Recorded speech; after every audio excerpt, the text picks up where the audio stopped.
Pat, on behalf of Railway Age and Simmons Boardman Publishing, I'd like to congratulate you on your selection as our 2020 Railroader of the Year.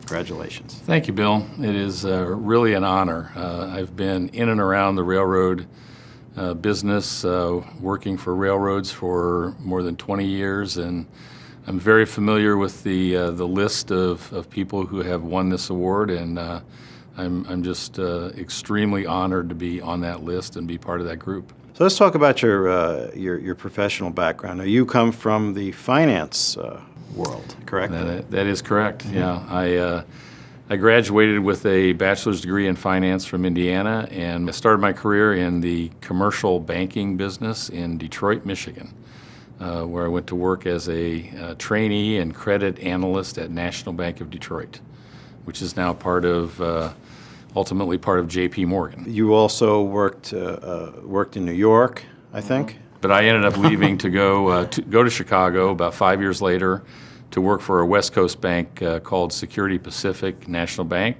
and then ultimately stayed with Security Pacific and moved to New York for a few years. Now, your first exposure or experience with the rail industry is rather interesting. This goes back to the 1980s, Southern Pacific, Santa Fe. Talk about that a bit. Yeah, one of my clients when I was in Chicago in banking was Santa Fe Southern Pacific. So they became the target of a hostile takeover attempt, and the bank that I worked for, Security Pacific, and J.P. Morgan were the co-leaders of a very large $4.8 billion leverage recapitalization that was completed in 1987 to defend themselves from a hostile takeover attempt. And then the years after that became literally like a banker's dream. It was a lot of deals, a lot of restructuring, and it almost became a full-time job for me for about 4 or 5 years. Shortly after that, they struck the deal with Burlington Northern and merged into BNSF. So that was 1993. So fast forward, how'd you get to Kansas City Southern? I left the railroad industry after a few years with BNSF, and then in 2006 had an inquiry to come back into the public company finance realm as chief financial officer of Kansas City Southern, and I jumped at it. Why is that? What attracted you to KCS? What did you see at KCS that made you think this is a great opportunity? At the time, I was 49 years old, and I had been out of the public company finance world for a few years and thought the timing was right to come back in as CFO of a publicly traded company, and generally just had some awareness of Kansas City Southern.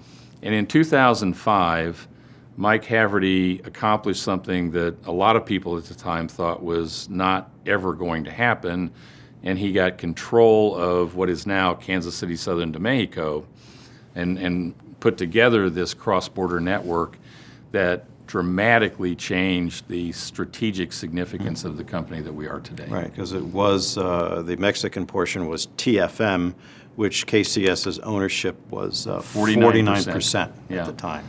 And I came on as CFO, and I realized, again, partly because of my years in the railroad industry, that was just a huge game changer for the company. And Kansas City Southern de Mexico, the traffic growth, that's where it is these days. That's been the biggest success certainly since 2005, 2006. And one way that I kind of describe the company, we've been around for 132 or 133 years, but the company that you see today, the seamless cross-border network connecting the two countries, right in the heart of North America, that all began in 2006. And to your point, our cross-border business growth, our volumes for the last 2 years have been in the low to mid-teens, 12 to 15, maybe in some quarters as much as 18%, in spite of the fact that our overall volumes are flat. So, Pat, a lot has happened since 2016 and the election and the change in power in Washington. A lot of it has to do with the relationship with Mexico, cross-border trade, cross-border traffic. You have been a integral part of that, shaping the USMCA or U.S.-Mexico-Canada agreement, which is the successor to NAFTA. So your role in all of this has been significant. Really, out of necessity, it's so important to our company and to our customers and to the communities that we serve. You know, we were one of a few U.S. publicly traded companies that didn't participate in the celebration and the party that took place after the election in 2016. In fact, if you remember, President Trump was elected. There was a Republican Congress, a Republican in the White House. Stock markets were up. All the other railroads were up the day after the election. We lost literally 12% of our market cap in about the first hour of trading because we were so closely associated with Mexico and NAFTA. And it was a lot of confusion. I came to work the next day not intending to write a letter that started with the caption, "Dear fellow Kansas City Southern colleagues," but I did because I was told that there was a lot of concern about what this meant for our company. And in that letter, I can't remember the exact language, but I said something like, "I'm going to try to get involved in the process and influence the outcome and protect our interests and protect the interests of our customers and our employees." I'd been CEO for 4 months. I literally had no idea what that meant. And You figured it out, though. And so we started calling people, and lo and behold, we were able to get meetings with the White House and members of the cabinet as they came together, leadership in the Congress, and the same thing in Mexico. We really were outspoken in Mexico as well because we are really a Mexican company and a U.S. company that happen to be joined together at the top. We are not going to rip up our track and move it to Pennsylvania. We're there for the long haul. We're an important part of the economy. All those other companies that come to Mexico, Mexican companies and foreign companies, rely on our network and our service to be efficient, get their products to market, get their raw materials, all of those things. We were a little quicker to become outspoken in defense of the U.S.-Mexico relationship, and I think that did a lot for us in with respect to building a different type of relationship with the Mexican government and business community. Probably one of the reasons that I was asked and chosen to be the U.S. co-chair of an organization called the U.S.-Mexico CEO Dialogue. They recognized we had a different role. We were speaking not just for ourselves, we were representing our customers, and we really played a different role than a lot of other U.S. companies. Let's move on to everybody's favorite subject these days, PSR, Precision Scheduled Railroading. Now, KCS has its own version of it, which is, my understanding is it's a bit different. What's different about it, and what is your strategy for implementing that? We're a year into the PSR transformation. We haven't closed any yards. We haven't consolidated any routing options. We're pretty much a single line railroad. We don't really have the options that some of the larger, more complicated networks have to move traffic to certain locations, create density that might then make it possible for them to close yards. Those are just some of the more obvious examples of things that other PSR railroads did that didn't really apply to us. What did apply to us was thinking about our scheduling differently, thinking about train length, think about service schedules, think about the way we used our yards. And eliminating a lot of unnecessary handling, trying to streamline activities. We have eliminated congestion on our network. We have gotten out of our own way. I think when we really looked at the way we were running trains, we were bumping into ourselves all too often. So kind of a thoughtful redesigning of the network. We did bring in an executive who has significant PSR experience, Sammy Fahmy, who was part of the Hunter Harrison team at Canadian National, and then at CSX for a period of time, to come in and really help us understand what is it that given our network, that could work and be effective in reducing congestion, rethinking how we design our train schedules, how we use our locomotives and crews, and so far we've had really good success. We're handling the same amount of freight, the same number of carloads, with 12% fewer locomotives and about 8 or 9% fewer cars, fewer train starts. We've significantly reduced congestion on the line of road and in the yards, and our asset utilization, our cycle times, our transit times have improved significantly. We are handling the same amount of traffic with fewer assets and less cost.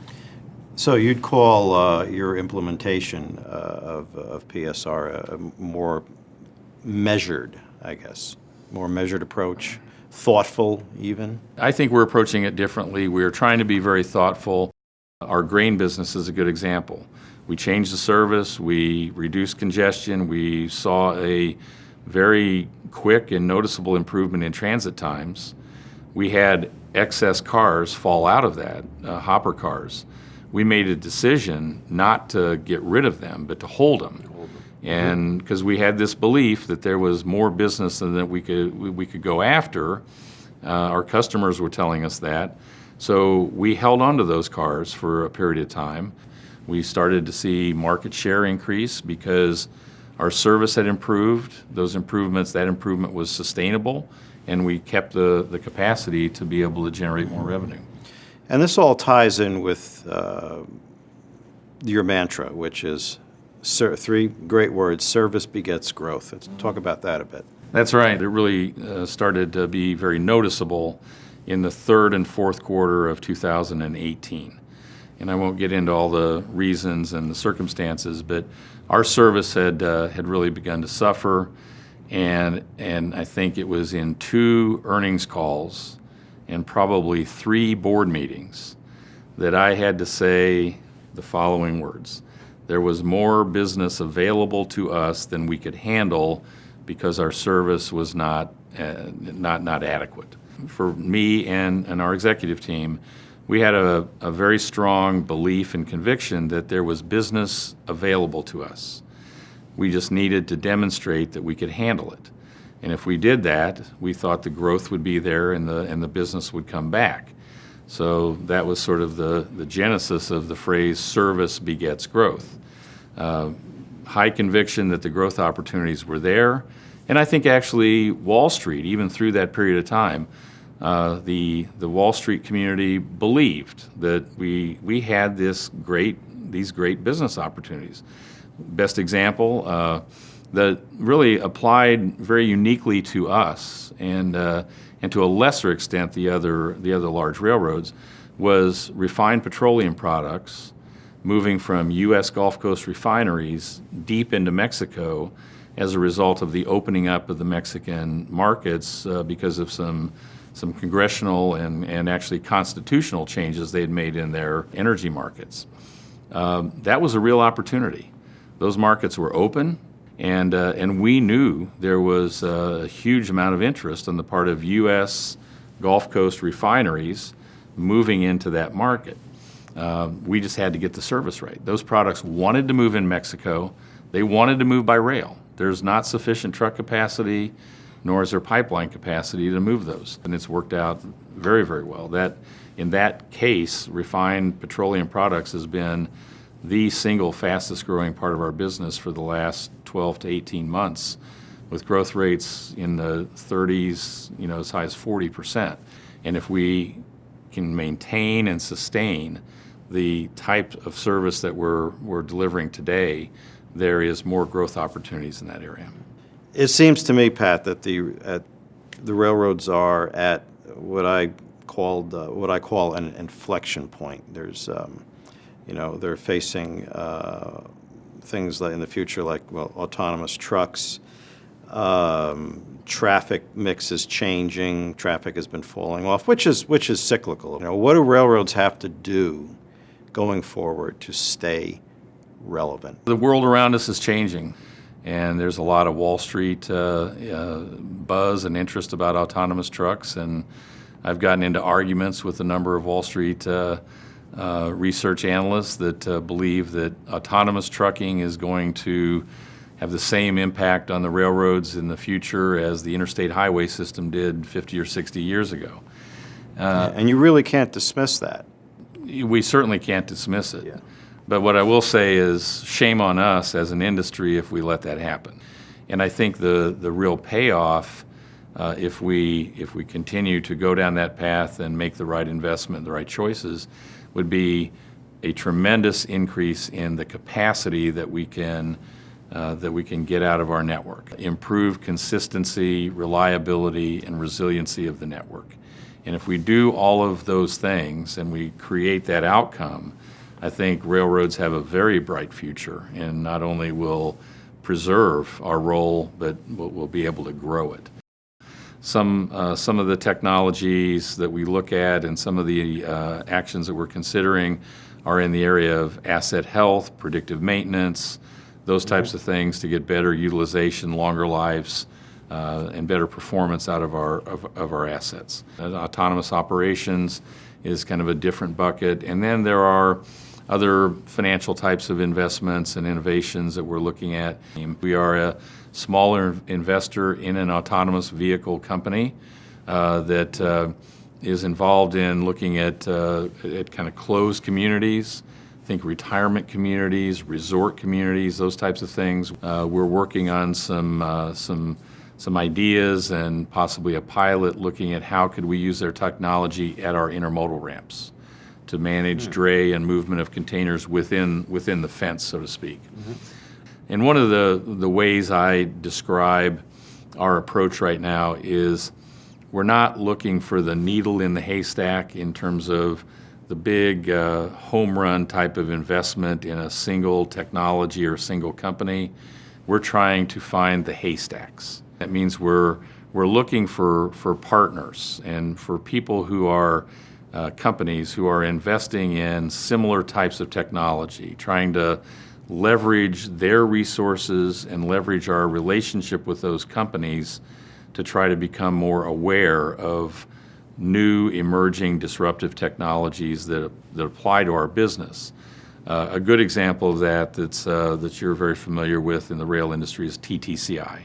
Yes. And there are lots of other examples, from financial institutions, investment institutions, to companies like Siemens and GE and Wabtec. All of those companies and many more we consider to be haystacks that we want to get closer to and understand what they're doing, leveraging their technology and their research and their resources to better understand what might apply to us. Pat, my experience with Kansas City Southern goes back to the mid-1990s. Two things that come to mind. Never complacent, fiercely independent. Would you like to address those, or one of them at least? I would say the nature of our fierce independence has changed over time.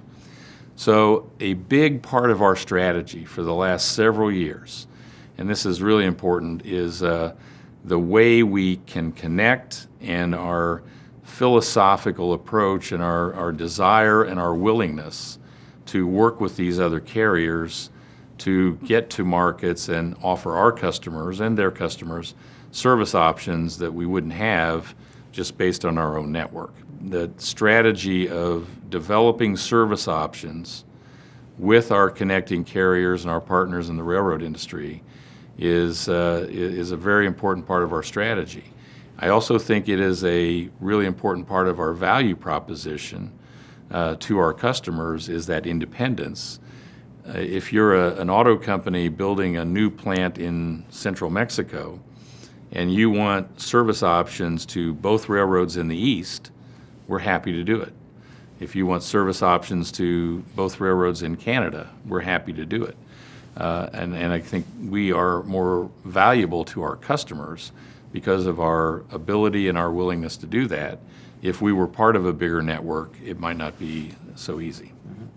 Well, Pat, this has been very interesting. I would say fascinating and informative, and we look forward to honoring you in Chicago at the Railroader of the Year presentation in March. Congratulations once again. Thank you very much, Bill. As I said earlier, it's truly an honor. I greatly appreciate this. It is such an honor to be recognized with the names on this list. So thank you very much for recognizing me. You're very welcome. Okay.